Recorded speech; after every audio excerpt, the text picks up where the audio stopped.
Hello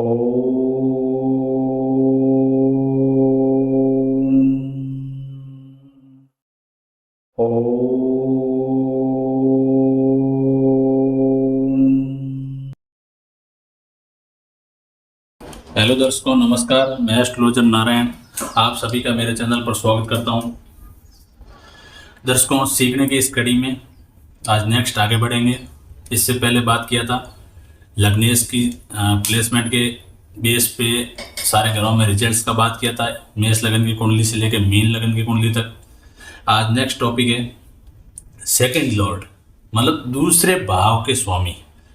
जो first भाव था वो लग्नेश था, फर्स्ट भाव के स्वामी थे वो लग्नेश थे, तो लग्नेश की सारी कुंडलियों में बात किया था। अब दूसरे भाव के स्वामी हैं, यदि वो घरों में अलग अलग घरों में उनकी प्लेसमेंट होती है तो कैसा रिजल्ट देखने को मिलता है। और इसके साथ साथ इसमें एक पॉइंट और अच्छा कवर हो रहा है कि लग्नेश जो बात किया था वो लग्नेश था योग कारक था कुंडली का, और खुद लग्नेश पावर में था, तो उसकी बात हुई थी। आज जो सेकंड लॉर्ड है वो मारक भी है, तो मारक ग्रह की प्लेसमेंट होती है तो कैसा रिजल्ट देखने को मिलता है, ये भी पॉइंट साथ में कवर होगा। और इसके जस्ट प्रीवियस वीडियो में सेकंड लॉर्ड की फर्स्ट से लेके मेष लगन की कुंडली में, यहाँ से मेष लगन की कुंडली में फर्स्ट से लेके 6th हाउस तक बात किया था, प्लेसमेंट के अकॉर्डिंग कैसा कैसा रिजल्ट देखने को मिलेगा। आज बात करेंगे नेक्स्ट 7 से लेके 12th हाउस तक, इनमें कैसा इनका रिजल्ट रहेगा। एक तो ये मारक भी है और प्लस इनकी प्लेसमेंट के आधार पर कैसा रिजल्ट रहेगा। तो दोस्तों, बहुत अच्छा पॉइंट टॉपिक है, बहुत इंपॉर्टेंट टॉपिक है, क्योंकि मारक योग कारक ग्रह की जो बात की थी तो वो तो चलो फर्स्ट से लेके 12th हाउस तक जहाँ जहाँ त्रिक स्थान से या नीच के हो गए थे वहाँ पे वो रिजल्ट सही नहीं दे रहे थे, अशुभ हो रहे थे। लेकिन ये तो मारक ग्रह है, अब ये मारक ग्रह कोई अच्छे घर में बैठेगा तो कैसा रिजल्ट देगा, उसके अकॉर्डिंग सारी बात करेंगे। ठीक है दर्शकों, तो प्लीज़ आपसे एक गुजारिश रहेगा, आप यदि चैनल पे नए हैं तो चैनल को सब्सक्राइब जरूर करें, वीडियो को लाइक करें, अपने दोस्तों के साथ शेयर करें। ठीक है दर्शकों, और प्लस जो भी मैं इस बोर्ड पे दिखा रहा हूँ आपको एक एक चीज़ PDF नोट्स मेरे टेलीग्राम चैनल पे अवेलेबल है, आप वहाँ से देख सकते हैं। और टेलीग्राम चैनल का जो लिंक है वो डिस्क्रिप्शन में दे रखा है, तो ज़रूर ज्वाइन करें। ठीक है दर्शकों, तो आगे बढ़ेंगे। आज बात करेंगे मेष लगन की कुंडली में, मेष लगन की कुंडली में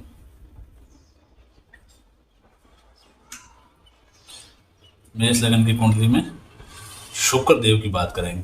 दूसरे भाव के स्वामी कौन है, दूसरे भाव में कौन सी राशि आई है, 2 नंबर राशि, तो 2 नंबर राशि है वृष राशि। वृष राशि के मालिक कौन है, शुक्र देव है। तो सेकंड लॉर्ड इस कुंडली में कौन हुए, शुक्र देव हुए। तो आज बात करेंगे शुक्र देव की प्लेसमेंट की। ठीक है दर्शकों, इसके साथ साथ शुक्र देव ये देख लेते हैं शुक्र देव उच्च के कौन सी राशि के साथ होते हैं। आपको पता ही है, प्रीवियस वीडियो मैंने डिटेल से बताया था। 12 नंबर राशि मीन के साथ ये उच्च के होते हैं। और मैं नीच की बात करूं तो ये 6 नंबर राशि कन्या, कन्या के साथ क्या होते हैं, मीन 12, कन्या 6 नंबर राशि, इनके साथ ये क्या हो जाते हैं, नीच के हो जाते हैं। ठीक है दर्शकों, ऑलरेडी इसका डिटेल में प्रीवियस वीडियो डाल रखा है, आप अभी मैंने शॉर्ट में लिख दिया है, और इसको आपको डिटेल में देखना है तो प्रीवियस वीडियो देख सकते हैं। और यदि मैं यहाँ पे बात करूँ शुक्रदेव की दृष्टियाँ कौन कौन सी होती है, दृष्टि, तो दृष्टि शुक्रदेव की हमेशा एक ही दृष्टि होती है, 7वीं दृष्टि। इसका भी मैंने बेसिक पूरा कंप्लीट सारे ग्रहों की दृष्टि के बारे में प्रीवियस वीडियो डाला हुआ है, वहाँ जाके आप विजिट कर सकते हैं, देख सकते हैं। ठीक है दर्शकों, ऑलरेडी आप मेरे साथ में सीख रहे होंगे, और उसके बाद भी आपको देखो मैं सिखाने की कोशिश इस हद तक करता हूँ कि आपके लिए कोई डाउट ना रहे, पूरा डिटेल में जाता हूँ। उसके बाद भी आपको कोई प्रॉब्लम से, कोई समझ में नहीं आया, कोई डाउट से, तो आप कमेंट सेक्शन में कमेंट जरूर करें। और उसके साथ एक बात हमेशा ध्यान रखें, कमेंट में पूरी डिटेल लिखें कि मुझे इस टॉपिक में ये चीज़ समझ में नहीं आई है या ये मेरा डाउट है, तो मैं आपको कमेंट के थ्रू ही वापस रिप्लाई जरूर करूँगा। ठीक है दर्शकों, तो आज आगे बढ़ते हैं, बात करते हैं 7th हाउस से। शुक्रदेव बैठ गए हैं 7th हाउस में, और शुक्रदेव इस कुंडली में क्या है वो भी यहाँ पर साथ में नोट डाउन कर लेते हैं, मारक है। ठीक है, क्योंकि सेकंड लॉर्ड के सेकंड भाव के मालिक है अष्टम टू अष्टम थ्योरी। अष्टम टू अष्टम थ्योरी क्या होती है, प्रीवियस वीडियो डाला हुआ है, आप देख लीजिएगा। अष्टम टू अष्टम थ्योरी के अकॉर्डिंग ये मारक होते हैं, प्लस ये क्या है, लग्नेश के शत्रु है, तो ये इस कुंडली में मारक ग्रह है। ठीक है दर्शकों, अब बात करते हैं यहाँ पे 7th हाउस की, 5, 6, 7 7th भाव। 7th भाव में बैठे हैं शुक्रदेव, तो ये कैसा रिजल्ट देंगे।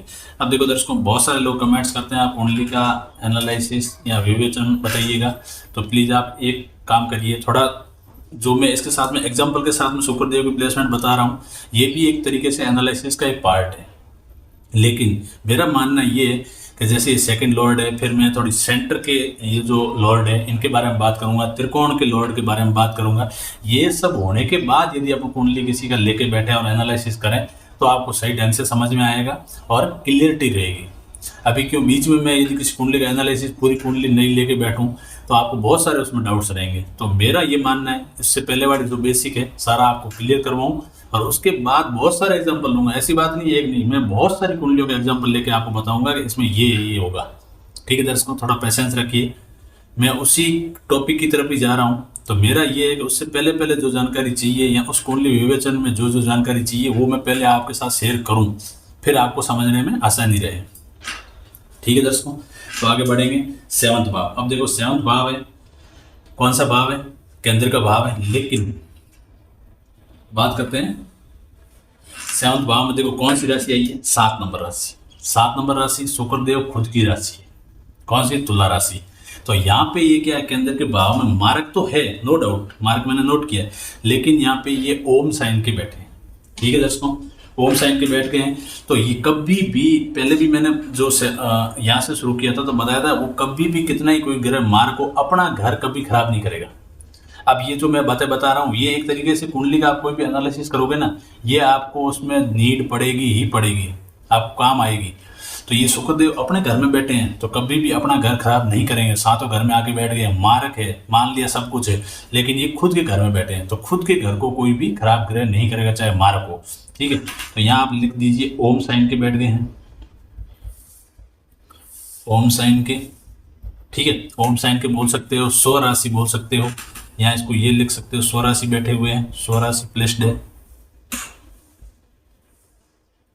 तो कभी भी अपने घर को खराब नहीं करेंगे, ये बात दर्शकों हमेशा ध्यान रखना। और शुक्रदेव है सुंदरता के कारक है, तो इस घर में बैठने की वजह से जो भी जातक होगा, महिला जातक है तो उसको पुरुष, अपना जो पति है वो बहुत सुंदर मिलेगा। और यदि जेंट्स की कुंडली है जिसमें शुक्रदेव 7वें घर में बैठे हैं, यही मेष लगन की कुंडली है, तो उसको पत्नी बहुत सुंदर मिलेगी, क्योंकि शुक्रदेव सुंदरता के कारक है। और दाम्पत्य सुख के घर में बैठ गए हैं और दाम्पत्य सुख का घर है वो इनका घर है, तो इसकी वजह से हमेशा अपने घर को खराब नहीं करेंगे।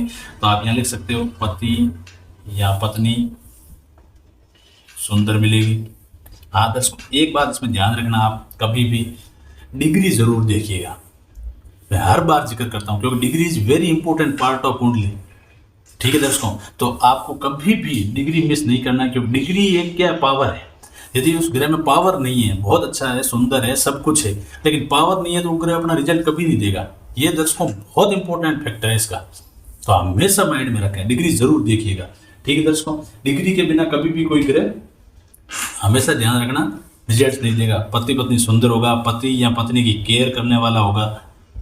ठीक है, क्योंकि दाम्पत्य सुख के मालिक हो गए और दाम्पत्य सुख में ही बैठ गए। ठीक है दर्शकों, और ये इसकी अटैचमेंट, भाई जो लेडीज की कुंडली है तो पति के साथ अटैचमेंट अच्छी रहेगी, और जेंट्स की कुंडली है तो पत्नी के साथ अटैचमेंट अच्छी रहेगी।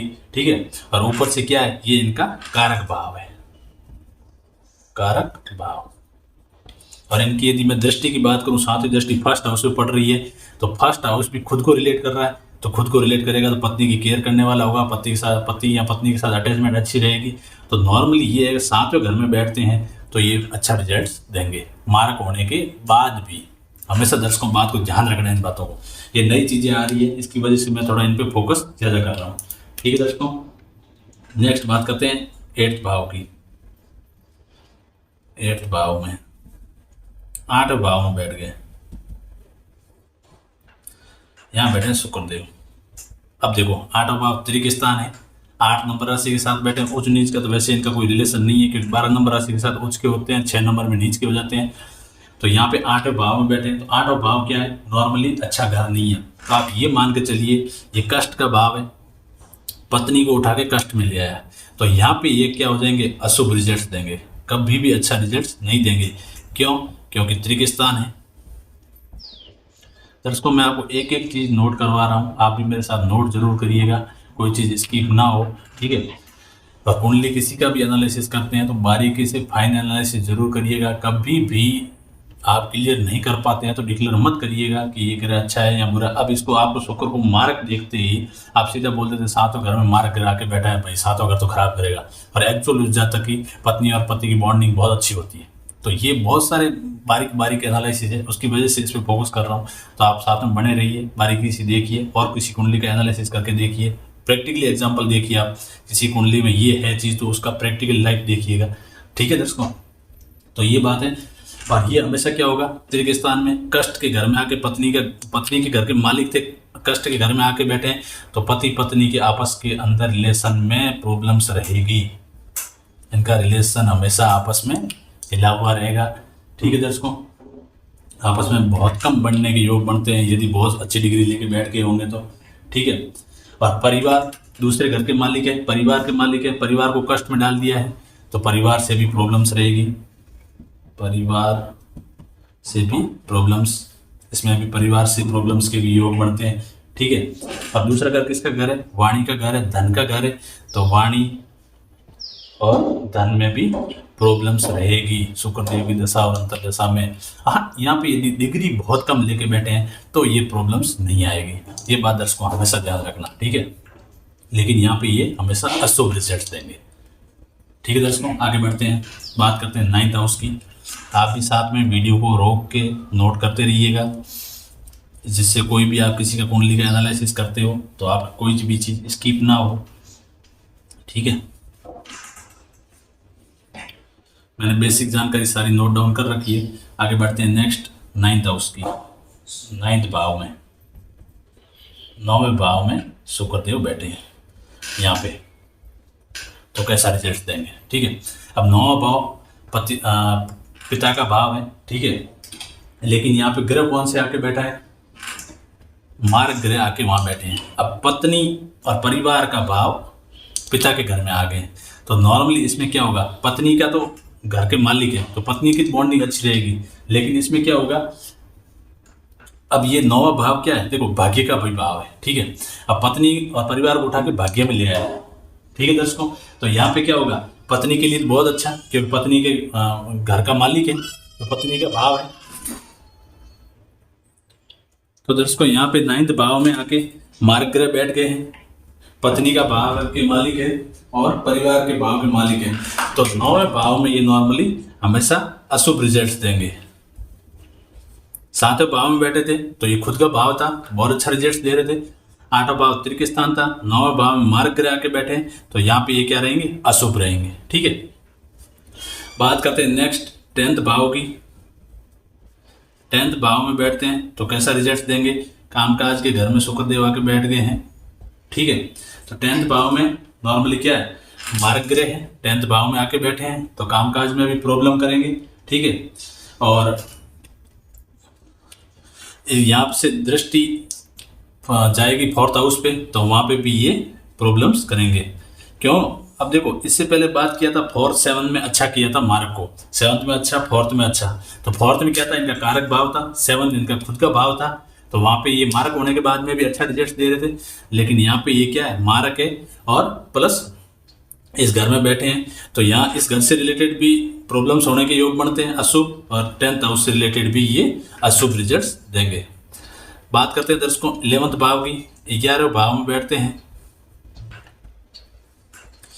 11वें भाव लाभ के भाव में शुक्रदेव आके बैठ गए हैं तो कैसा रिजल्ट देंगे। अब देखो यहाँ पे क्या है, यहाँ से देखो जहाँ इनकी 7वीं दृष्टि कहाँ पड़ रही है, 1 2 3 4 5 6 7, किसमें, ये लव मैरिज, लव अफेयर्स और संतान भाव, अनसर्टेन गेन का भाव, इस भाव पे पड़ रही है। और यहाँ पे नॉर्मली क्या होगा, ठीक है दर्शकों, 11th भाव है धन का, सॉरी लाभ का भाव है। तो देखो दर्शकों 11th भाव है, लाभ का भाव है। एक मैं आपको रिलेट करके बताता हूँ, ठीक है, लाभ का भाव है, ठीक है, बड़े भाई बहन का भाव है, बड़े भाई बहन का भाव, बड़े भाई बहन, ठीक है। अब देखिए दर्शकों, ये जो शुक्रदेव है कौन से घर के मालिक है, दूसरे घर के मालिक है, 7वें घर के मालिक है। दूसरा घर कौन सा, धन का घर, तो धन में ये कभी प्रॉब्लम्स नहीं आने देंगे। तो धन में प्रॉब्लम्स नहीं आएगी तो लाभ होता रहेगा, तभी तो कहीं कहीं से धन आता रहेगा। तो लाभ से रिलेटेड प्रॉब्लम्स नहीं आएगी इस घर में, हमेशा ध्यान रखना, क्योंकि ये धन के मालिक है, धन के घर के मालिक है। बड़े भाई बहन से रिलेशन में प्रॉब्लम्स होने के योग बनते हैं। 5th हाउस पे दृष्टि पड़ रही है तो वहां पे भी प्रॉब्लम्स के योग बनते हैं। लेकिन 11th भाव में दोस्तों हमेशा ध्यान रखना, लाभ रिलेटेड इनको प्रॉब्लम्स नहीं आएगी। बाकी नॉर्मली 11th हाउस के रिलेटेड ये अशुभ रिजल्ट देंगे, और जहाँ इनकी दृष्टि जाएगी वहां पे भी ये क्या करेंगे, अशुभ रिजल्ट देंगे। हमेशा दर्शकों ध्यान रखना, क्यों, अब देखो पैसे के मालिक है, पैसा बहुत है, तो पैसा कहाँ से आता है, कहीं कहीं से लाभ होता है, पैसा तभी तो आता है। तो लाभ से रिलेटेड हमेशा इनको कभी कोई प्रॉब्लम नहीं रहेगी। बात करते हैं नेक्स्ट 12th भाव। 12वें भाव में बैठे हैं शुक्रदेव, तो कैसा रिजल्ट देंगे, यहाँ बैठ गए। अब देखो 12th हाउस है, ये नॉर्मली क्या है, त्रिक स्थान है, आप ऑलरेडी जानते हो, ठीक है। लेकिन यहाँ पे आप देखिए कौन सी राशि के साथ में बैठे हैं, 12 नंबर राशि के साथ में उच्च के हैं, और प्लस 12th भाव है, इनका कारक भाव है, ठीक है। तो यहाँ पे ये कभी भी इस घर को खराब नहीं करेंगे दर्शकों, त्रिक स्थान होने के बावजूद भी। ध्यान रखना, तभी मैं बोलता हूँ एक एक एनालिसिस आप सही ढंग से सुनिए, सही ढंग से करके देखिए, प्लस प्रैक्टिकल लाइफ से रिलेट करके देखिए। आप किसी की कुंडली उठा के देखते हो तो उसकी जो लाइफ है उससे मैच करवा के देखिए आप, ठीक है दर्शकों। तो यहाँ पे इनका क्या है, एक तो यहाँ पे क्या हो गए, उच्च के हो गए हैं, और ऊपर से क्या है, कारक भाव है, ठीक है। कारक भाव में बैठे हैं, उच्च के हो गए हैं। यदि इनकी डिग्री वाइज बलाबल अच्छा रहेगा तो ये यहाँ पे कभी भी 12th हाउस को खराब नहीं करेंगे, हमेशा दर्शकों ध्यान रखना। और प्लस ये पति पत्नी के घर के मालिक है, और ऊपर से पति पत्नी के जो पर्सनल टाइम का जो घर है, पर्सनल टाइम का वो 12th हाउस है। तो इससे आप रिलेट करके देखिए, तो यहाँ पे ये कभी भी उस घर को खराब नहीं करेंगे, हमेशा दर्शकों इस बात को ध्यान रखना, ठीक है। लेकिन यहाँ से जो दृष्टि जाएगी छठे घर पे, तो छठे घर में प्रॉब्लम्स के योग बढ़ते हैं, क्योंकि जिस घर में बैठे हैं उस घर में उच्च के हुए हैं, प्लस पत्नी को उठा के 12th हाउस में रखा है, जो पति के पर्सनल टाइम का घर है। तो वहां पे 12th हाउस से रिलेटेड प्रॉब्लम्स नहीं देंगे, लेकिन 6th हाउस से रिलेटेड प्रॉब्लम्स आने के योग बनते हैं इस कुंडली में। एक एक छोटी छोटी बारीकी सी बातों का ध्यान रखिएगा, ठीक है। और हमेशा पूरा बारीकी से फाइनल एनालिसिस जरूर करिएगा, तभी आप किसी कुंडली का सही ढंग से एनालिसिस कर पाएंगे। यदि नहीं कर पाते हैं तो अपने मन से कोई भी आप ऐसे डिक्लेयर मत करिएगा, ये अच्छा ये बुरा या कुछ भी है, किसी की हेल्प ले लीजिएगा, लेकिन हमेशा फाइन और बारीक एनालिसिस जरूर करिएगा। नहीं तो लोगों का क्या है, इस कुंडली से भरोसा, इस विद्या से ही भरोसा उठ जाता है कि ये तो बिल्कुल फर्जी है, लेकिन एक्चुअल ऐसा नहीं है दर्शकों, हमेशा ध्यान रखें। तो हमेशा इस घर में 12th हाउस से रिलेटेड ये अच्छा रिजल्ट देंगे, लेकिन 6th हाउस से रिलेटेड प्रॉब्लम्स के योग बनते हैं इसमें, हमेशा दर्शकों ध्यान रखना। तो अपने एक नजर डाल लेते हैं वहां से घर में कैसा रिजल्ट था, ठीक है।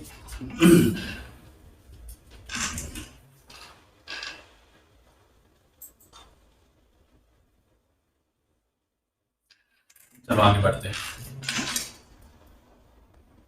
तो इसको मैं साफ करता हूँ, एक नजर डाल लेते हैं कौन से घर में कैसा रिजल्ट था 1 से लेकर 12 तक के बारे में।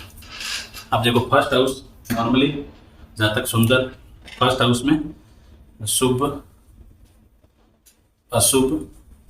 अब देखो अशुभ भी इसमें क्या था, शुभ क्या था, जिस घर में बैठ रहे थे वहाँ शुभ थे, और नॉर्मली जिस घर पे दृष्टि थी वहाँ पे नॉर्मली अच्छा रिजल्ट नहीं दे रहे थे। तो फर्स्ट हाउस में इनका अच्छा था, 7वें घर के मालिक थे, 7वें घर पे दृष्टि जा रही थी यहाँ से, तो यहाँ पे शुभ थे, दूसरे घर के खुद मालिक थे। लेकिन इसमें 8वें घर से रिलेटेड नॉर्मली अच्छा रिजल्ट नहीं दे रहे थे। एक अपन डायरेक्ट ही बात कर लेते हैं, शुभ अशुभ छोड़ देते हैं, ठीक है। तो यहाँ पे दूसरे घर में इनका अच्छा रिजल्ट था, लेकिन यहाँ पे दृष्टि जा रही थी 8वें घर पे, वहाँ नॉर्मली अच्छा योग नहीं बन रहा था। तीसरे घर में पत्नी और परिवार को उठा के तीसरे घर में रखा, तो प्रॉब्लम्स के योग बन रहे थे, ठीक है। यहाँ से दृष्टि 9वें भाव पे पड़ रही थी, तो वहाँ पे भी प्रॉब्लम्स के योग थे। चौथा भाव इनका कारक भाव था, तो अच्छा था, ठीक है। बात करते हैं 5वें भाव की, तो 5वां भाव त्रिकोण का भाव है। यहाँ पे नीच के भी यहाँ पे क्या है, वाणी और बुद्धि और पत्नी को उठा के लव के घर में लेके आ गए, तो यहाँ पे भी नॉर्मली अच्छा रिजल्ट दे रहे थे, लेकिन यहाँ पे दृष्टि के अकॉर्डिंग इनका अच्छा रिजल्ट नहीं था। 6th हाउस में प्रॉब्लम्स के योग थे, वहाँ पे ये नीच के भी हो गए थे, ठीक है। 7वें घर में बहुत अच्छा था, 8वें घर में ये अशुभ रिजल्ट था इनका, 9वें घर में भी नॉर्मली अच्छा रिजल्ट नहीं था, 10वें घर में भी नॉर्मली अच्छा रिजल्ट नहीं था, 11वें घर में लाभ रिलेटेड ओके था, लेकिन बाकी नॉर्मली प्रॉब्लम्स के योग बन रहे थे, और 12वें घर में इनकी प्लेसमेंट के अकॉर्डिंग अच्छा रिजल्ट था, लेकिन इनकी जहाँ दृष्टि जा रही थी वहाँ नॉर्मली अच्छा रिजल्ट नहीं था, अशुभ थे, तो दर्शकों, ये था मेष लग्न की कुंडली में सेकंड लॉर्ड शुक्र देव की प्लेसमेंट के अकॉर्डिंग रिजल्ट्स। इसके आगे अपन थोड़ा थर्ड लॉर्ड की बात कर लेते हैं। अब जिस कुंडली में आपको इंडिविजुअल अकेले शुक्रदेव बैठे मिलेंगे तो आप ये एनालिसिस जरूर करिएगा, लेकिन युति बनती है 2 ग्रहों की 3 ग्रहों की, तो उसका मैं आगे टॉपिक लेके आऊंगा, उसमें भी अपन सीखेंगे कैसे युति में कैसा रिजल्ट देखते हैं। ठीक है दोस्तों, तो आज की वीडियो में इतना ही, मिलेंगे आगे वीडियो में नेक्स्ट टॉपिक के साथ में। और आप प्लीज नए हैं तो चैनल को सब्सक्राइब जरूर करें, वीडियो लाइक करें, शेयर करें। ठीक है दोस्तों, मिलेंगे अगले वीडियो में अगले टॉपिक के साथ।